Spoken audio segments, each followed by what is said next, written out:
In a sport like high jump, the line between success and failure is razor thin. High jumping is the ultimate game of inches. You just go up maybe a half inch or a quarter inch every week and you're just trying to get a little bit better. It's either really good or really bad. I know right away if I had a good jump. For Megan Glisar, there have been many more good jumps than bad. She is the best the University of South Dakota has ever seen. Most people can't go week in and week out and go jumping over 6 foot. It's very rare that someone can do that, and that's what got her ranked in the top 10 in the U.S. last year, is that consistency that she had of jumping high every single week, making over 6 foot at least 6 different times last year, and she's made it a couple times already this year. You'll find a couple of Glisar's triumphs documented in the USD record books. In 2014, she set the Coyotes indoor standard with a jump of 6 feet 3/4 inch at the USA Track and Field Indoor Championships. Glisar cleared that same height outdoors at the Texas Relays this spring, again a school record. She's a 2-time All-American and currently ranks 6th in the nation.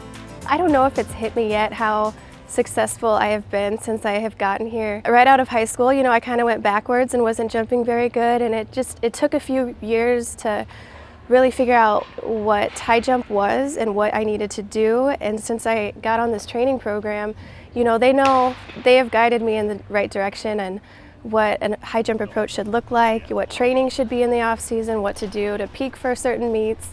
And so I think that has really helped with my success. While she's already reached heights most athletes never will, Glisar maintains the heart of a true competitor. She's never satisfied. Raising the bar remains the only option. We're still setting goals, so even though I might be jumping good to some people right now, we still have marks that we want to get, and we still have world standards that we have not met. So that's our goal right now. Glisar's goals aren't limited to athletics. In fact, she admits that high jump wasn't what brought her to USD.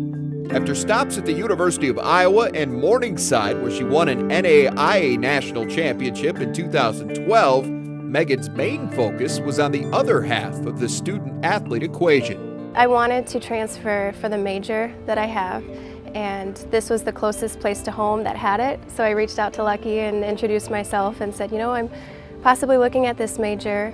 I'm on the track team at Morningside. What do you think of this, and would this be an option? And so we met and discussed it and met with the department of Communication Sciences and Disorders, and I loved it. And so we kind of just worked out a way to make it possible for me to get that major that I wanted to study and be on the track team at the same time. Once she arrived on campus, Glisar got right to work. Improvement has been steady in athletics, but she's been a standout in the classroom from the start. Megan has twice landed on the Summit League Honor Roll as a distinguished scholar and currently owns a 3.67 GPA. I have made sure that I'm very organized. I have 2 very detailed planners that document what I'm doing every day and when and what I need to get done. And I think that was hard my first semester here, but then once I got it rolling, that's my key to success. That diligence was recently rewarded.